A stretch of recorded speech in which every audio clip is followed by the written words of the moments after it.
Hey there, it's Carly with another episode of the Expat Focus podcast.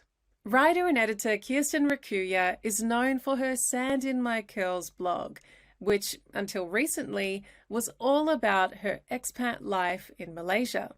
We last spoke at the height of the global pandemic when she and her husband were closing in on a decade in Penang. Fast forward a couple of years and they're now in a new country, Mexico.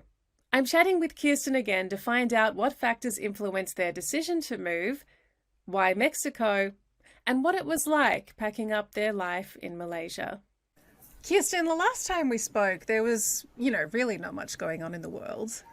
Yeah, nothing at all. Just a No, little pandemic. just a little pandemic. Nothing at all. Changing worlds.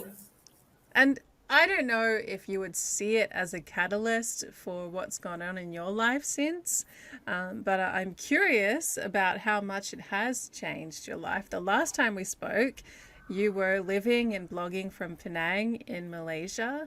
Where are you now? I'm in Puerto Vallarta, Mexico, and living and blogging here, and writing and editing here. Yeah, it definitely was a catalyst for our move. We were in Malaysia for almost 9 years, or almost 10 years.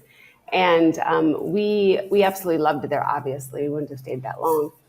But after being trapped in Malaysia, which we were really for nearly 2 years with the pandemic and not being able to get home to family, Mark and I, we just decided like we can't be this far, like literally the opposite end of the world from our families. Like my father-in-law is 93, my mom is 78. They're healthy, but thankfully. And so we just realized that as much as we loved Malaysia, it wasn't giving us all the things that we needed for ourselves and for being like where we were in the world. And so we decided we need to stay somewhere closer. So we planned to come back this way. We never planned for Puerto Vallarta, but it happened. I spoke to a lot of people during the pandemic who said the whole situation really made them reassess a lot of things. Some people had to wait to actually execute their plans until a certain point. Was that the same for yourselves? At what point did you decide it's time to leave versus when you could actually leave?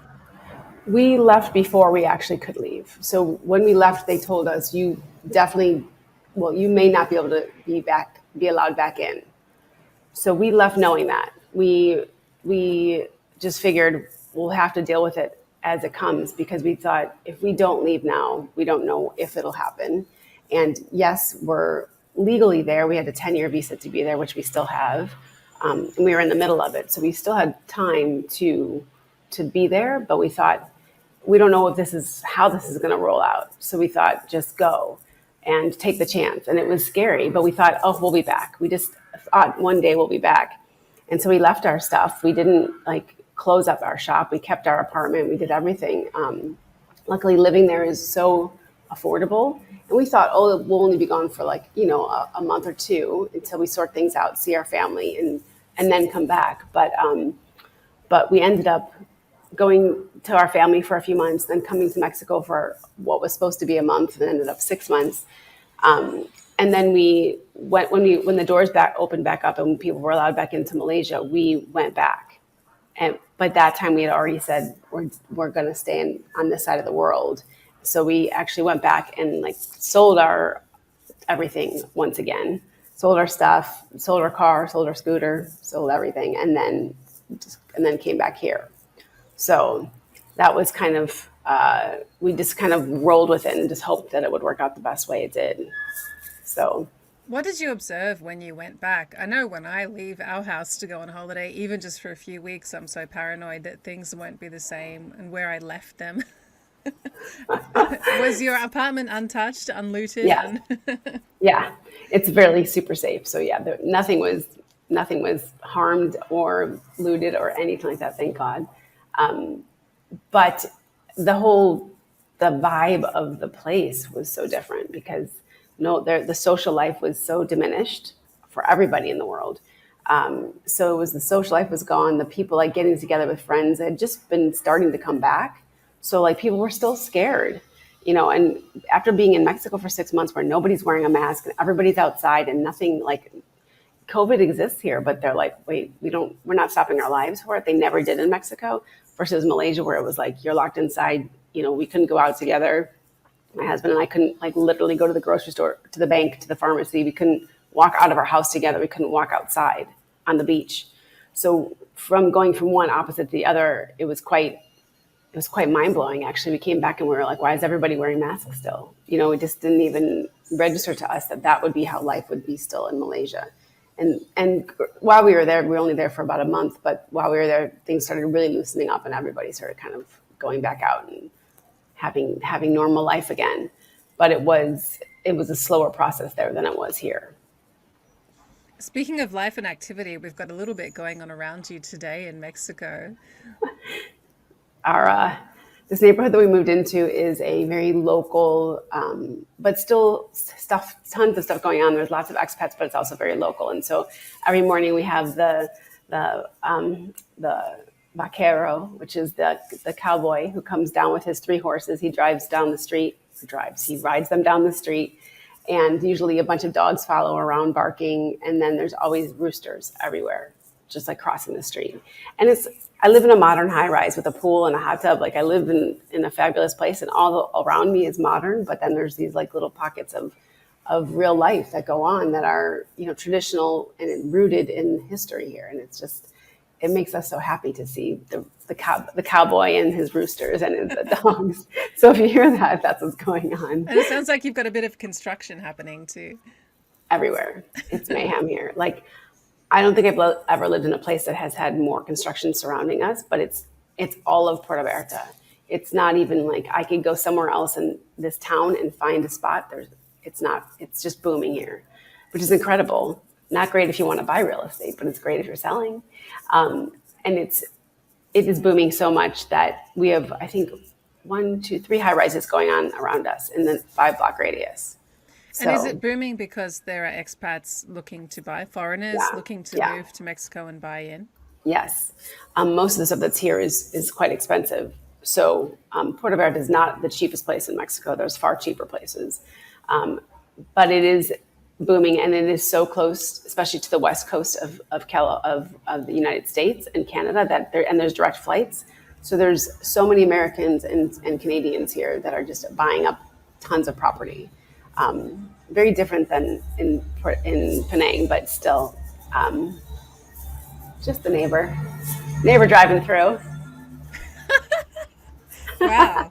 Okay, so you get a concert out your window as well. It's boisterous here. Like if yeah, that's a good word for it. Yeah, Mexico is loud. Like everything about it is loud. So people come here and they're like, oh, it's so loud, it's so crazy. And it's like, that is Mexico. People come by driving loud music. Even like the bread delivery guy comes by blasting bread, like an announcement about his bread. And it's like, oh, everyone runs down and gets their daily bread.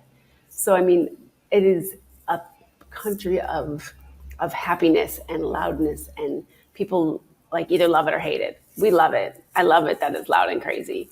I wouldn't love it if my job was to be on calls all day long, but no, my husband need to build a soundproof room for that.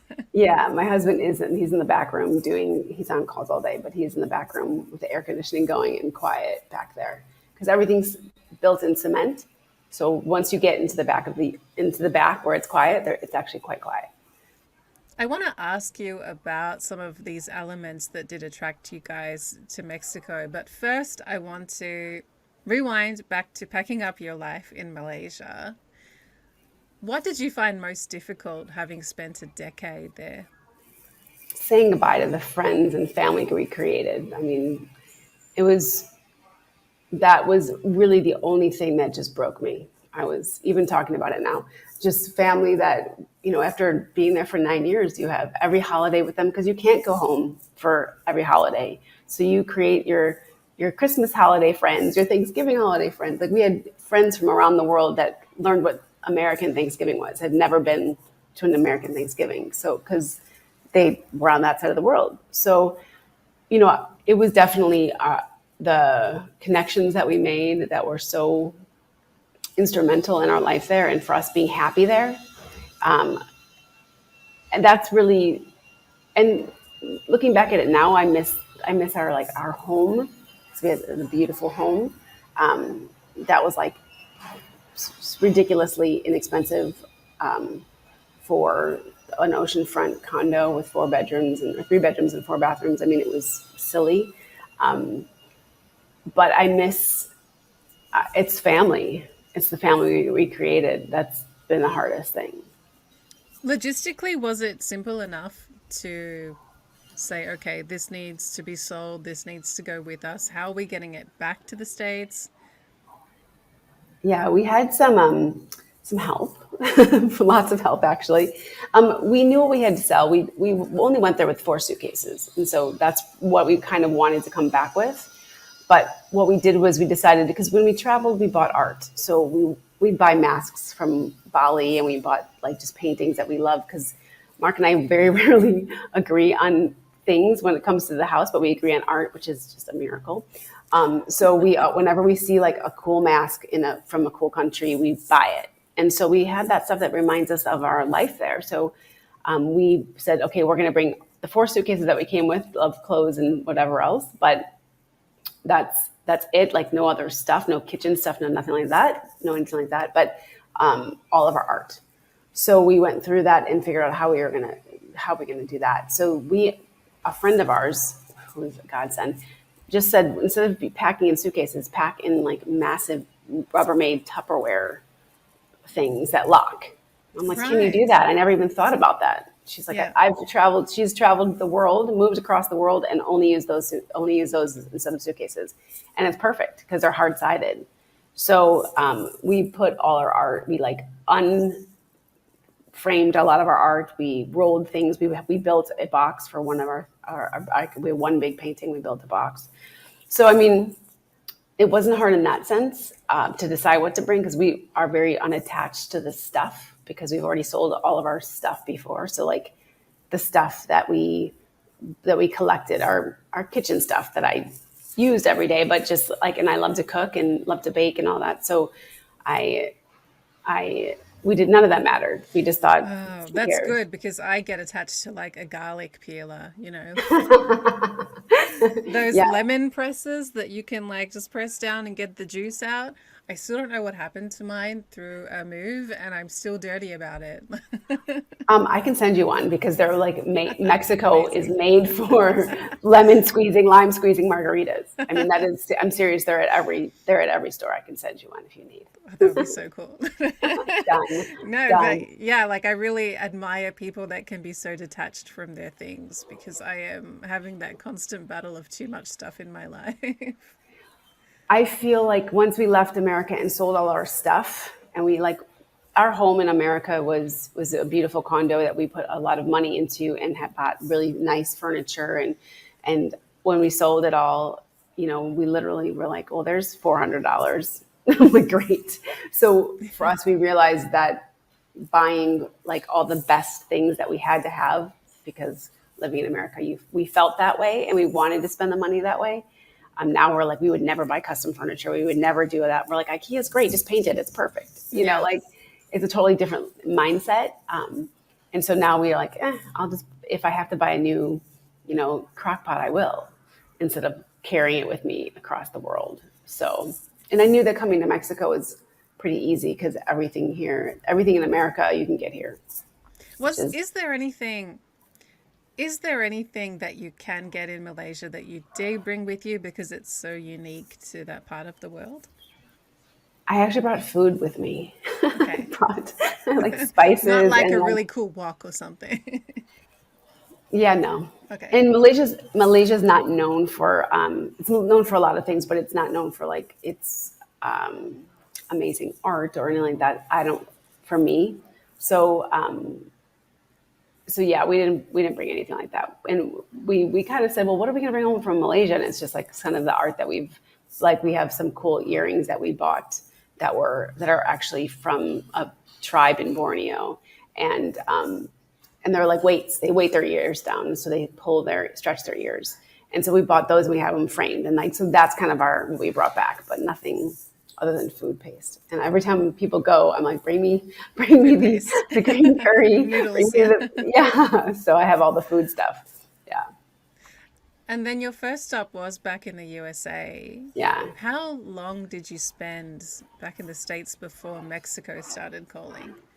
Um, we were in the States. Gosh, my timeline is so jumbled. We were in the States for a few months because we went home to my mom first, and then we went to Mark's dad in Connecticut. And I got COVID before I got a chance to go there. So I think we were in the States about 4 to 5 months. And we knew that at the beginning of the year we were going to go to Mexico. We thought we'll stay until the end of the year in America, and then we'll go to Mexico in January. And we were literally planning for 1 month in in Mexico, and then that didn't happen. We stayed, and here we are. So we ended up, I think, about 4 to 5 months, I think, in America, which was shocking, totally What was shocking. most shocking about it? I think because it was still the tail end of COVID, not even the tail end. It was still in 2022. I'm so confused with my timeline. What is time? Yeah, right. We were locked in for so long. And then, so I think the biggest thing was that because Malaysia was so strict, I was quite nervous. Like, I didn't want to go to a grocery store. I didn't want to see people. I was quite nervous. I didn't see my mom for the first 2 weeks. I was too nervous. I saw her for dinner outside. And I said, I have to stay away from you. So we stayed at a friend's house who gave us kind of a retreat to like stay away from everybody, and I just was so nervous about seeing people and being with people. And then finally, after 2 weeks, I was like, this is crazy. I have to go. I mean, I'm home. I need to see my mom. That's why I'm here. And so I think that was kind of a shock for me. But I think that was for anybody who had gone from one extreme to the next with COVID. Definitely. And I think just being back in America, it felt great being back in America. But because I didn't know if we were going to stay or what we were doing in my mind, I would go anywhere, but I don't want to live in America. There's nothing wrong with America. I love being American. I love America, but I just feel like there's a big world out there and I want to explore it. So the best way for me to explore it is to go live in another country. I don't know if tomorrow there was a great opportunity to go back to the States, we'd go back to the States. There's nothing, I'm not a hater. Everyone's like, well, you should get rid of your passport. I'm like, why would I ever get rid of my passport? Why would I renounce my citizenship? I believe that I'm American. I'm born American. That's who I am. So, but I like the opportunity that it affords me to be able to go and travel and be in other places. So, and I know how privileged that is. I get that. But it's where we're at. And I'm embracing it by being able to go and like spend money and live in another place and support other countries by doing that by living somewhere else. So, I think it's important so that for people to know that like I just because I left America doesn't mean I'm not patriotic. I got a lot of flack for that when we first left America about being unpatriotic and how can you leave America? Wow, is that another Cement truck. It's a cement truck. Okay, Yeah. I was like that's a car with a big subwoofer. No, it's a cement truck. Sorry. Had you been to Mexico before you went there with your husband? Yeah, it's so close for us. So growing up, I had been here a few times, and just throughout my life, we had come here and we had traveled. We'd rented a car. We'd spent some time on the other coast, but we'd only been to Puerto Vallarta once or twice, maybe for like 10 days max. So it wasn't like screaming, "Oh, we have to move to Puerto Vallarta." We have a friend here and a guy that I was working for. Actually, he wasn't a friend yet, but he was a man I was working for. And he said, my next door neighbor has an apartment that's empty and she's always looking for somebody kind of to do, long-term rentals there. So a month, if you're looking for a month, I could ask her. And we said, yeah, sure, why not? So really it wasn't like this big choice of, oh, we have to go to Puerto Vallarta. But we just thought we don't want to live in America. And when we did start talking about like looking at places in America, we looked at rents in a few places and we're like, total sticker shock coming from $600 of rent in this like magnificent 2,300 square foot apartment to like a studio for twice that. in I a think not so I great have the neighborhood. same sticker shock when I look at prices in Australia right now. I'm like, Yeah, it's whoa. crazy. Well, staying where I'm at. Yeah, pretty much. Yeah. So when we got here, we thought, okay, we'll just come for a month, and it was available for a month. So we thought, okay, we'll give it a whirl. But it wasn't this like Puerto Vallarta is screaming our name or we have to move to Mexico. It was just that's what happened. So when did that change? When did you realize this was the next place that you're meant to be? Um, what I don't know that I've actually realized that yet. I mean, I I know that it's easy, and so I struggle with that. I struggle with the fact that I think it's too easy. That maybe we should go somewhere else a little bit more not exotic. Challenging or Yeah, a little more okay. challenging in the sense of of off the beaten path a little bit. Like Mexico is full of Americans, which is great. But if you want to, you could be. I could never speak Spanish, and I could never living where I'm living now. I could. I don't. I wouldn't need to. I don't need to speak Spanish. I could be surrounded by Americans all the time and never be around a Mexican person. But that's not why I would move. I would move anywhere in the world.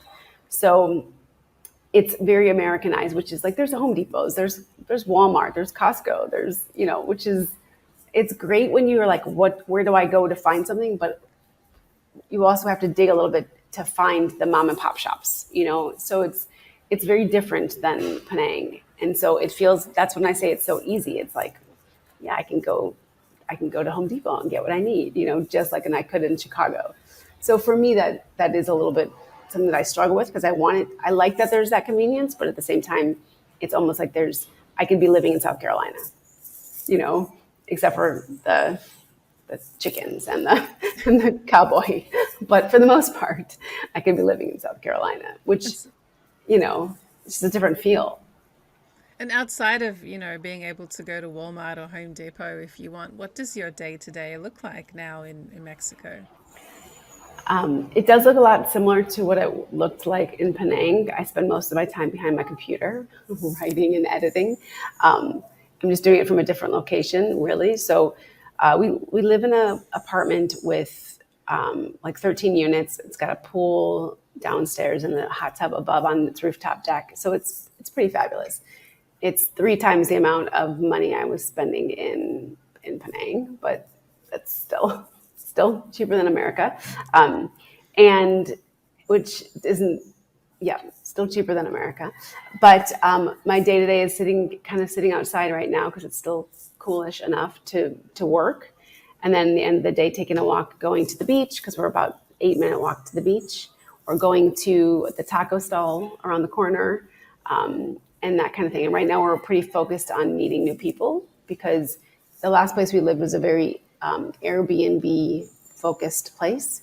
So there was no community there. And here there's in this building, there's quite a community. And this neighborhood's quite a community. So people you see on the street, everybody hangs out and talks. And, so we're getting to meet new people. And so the daily focus now is like, networking, meeting new people, just to find our tribe here. Because we didn't, for the whole year we were here before, we really were like, but we're leaving. Are we leaving? Are we staying? Are we going? We didn't have a definitive, like we're staying Answer, for yeah. sure. Yeah. So we just never really put effort into making friends. But if you're going to live somewhere, you need to have a tribe. So we're looking to do things like meeting new people and going to Facebook meetups and that kind of stuff. So I was I going think to ask where are you finding your tribes? So, locals in Mexico use Facebook meetups. there's tons of groups here, and it's not really a meetup per se, but it's different groups that are here. Like we just joined this Gen Expats. Oh, So cool. it's Gen X. So it's for Gen Xers, but it's also for expats. But it's not just expats. Like we went to this last meeting and there was plenty of Mexicans, which makes me happy. And so, because I want to have both, I want to speak Spanish. I want to, we're taking Spanish classes, so we want that. Like we want to get involved in the community. So definitely Facebook is a thing, and there's tons of digital nomads here, like tons. So I think some of those groups are good, but because we're kind of older than most digital nomads. We've been to a few like social networking stuff through the digital nomad groups, and we're like, I'm grandma. Everybody's a child. Yeah, I'm grandma. I'm like, this is, and so it's not that you don't have anything in common, but I literally could be grandma to some of them. So I thought, and my husband's even older than me, not even older. He's so much older, but he's older. So we felt like, okay, maybe this isn't our place, So we're trying it all right now. And what are you looking forward to doing in Mexico, and especially in light of the Sand in My Curls blog that you've still got going on? I'm sure you're always looking for new content. Yes. Well, we took a trip to Tequila, which is only about 5 hours from here, which is, It's I not didn't even just a know. drink. It's not, I was just going to say, I didn't even know that it was a I've never place. been to Mexico. Yeah. I have been to Mexico and I did not know that tequila That was a makes me place. feel better. I thought tequila was a drink made in Mexico. That I knew, but I had no idea. So it's an adorable little town, and I will have a blog up soon about things there. I just look forward to traveling here and getting to know Puerto Vallarta because it is a big city. But I look forward to traveling. There's amazing hot springs in the center. There's the monarch migration happens every Oh, the January. butterflies. Yeah, Yes. so that's huge. I mean, Mexico is massive, so there's so much here from coast to coast. It's so varying. So I think we're gonna buy a car here so we can do some traveling. Otherwise, we have to buy plane tickets and all that stuff. So we want to be a little bit freer. So we're gonna get a car, which will give us some freedom here. So The first time we spoke, I recall you saying that when you first were looking to move abroad, you were convinced that you would end up in Costa Rica. yeah, And Malaysia was a bit of a wild card surprise, and that's where you went instead. right. Do you see Mexico as some kind of like, not homecoming, but kind of return to possibly, where your head was 10 years ago when you were thinking about life abroad? I do think so because I think at the time it was really important that we were close to our families. More so for me, like Mark had already moved away from his family when he was 17, so he hasn't lived on the East Coast, so he sees them, on holidays and stuff like that. So he was quite used to being away from them. But for me, small little family, that I was together with every week, I still talk to my mom every day from here. So for us at the time when we were originally looking to move, it was about being close to family, being able to come and visit and be able, going back and forth quickly. That changed when we went to Malaysia because we fell in love with it. So we were like, screw all the things that we think we need. Doesn't matter. Sorry, family, I'm leaving across the world. So yeah, it feels right to be on this side of the world. I don't know that Mexico is forever home. I'm sure it's not forever home because I don't think anything's forever home. I always have a suitcase packed for the next place, and I'm a little bit of the grass is always greener, which is a terrible trait to have. But I do think that I don't know that Costa Rica is going to ever happen for us, but I think it's a place that we will explore one day once we've done in Mexico. But we feel like being here in this time zone, close to family, and being able to pick up the phone and call them is huge. And being on this time zone is huge. I can really relate because my family's in Australia, so we're always 8 or 9 hours time difference. I'm calling them, they're having dinner, getting ready for bed. They're calling me, and it's the opposite end of the day again. Right. So just being on a more similar time zone would just be mind blowing. Yeah, it's really lovely. And have you had visitors yet in Mexico? Yeah, which was amazing because it wasn't happening in Malaysia because it's just so far. So we've already had groups. My mom's been here for 3 weeks. We've already had, 1, 2, 3 different sets of friends come. So, we're thrilled with that. And one of the reasons we moved into the apartment we moved into is that we'd have more space for visitors. So get that guest room ready. That's right. That's right. It's ready almost when we move in next week. Kirsten, it's been so lovely to catch up with you. 3 years since our last conversation and a different continent at the same time. Yes, absolutely. It has been lovely. Thank you so much. That's it for this episode. If you've got a move to Malaysia in mind, roll back through our podcast archives to my first chat with Kirsten, which is packed full of great information for anyone new to the country. For anywhere else in the world, check out the destination guides at expatfocus.com. We also have a monthly newsletter. And I'll catch you next time.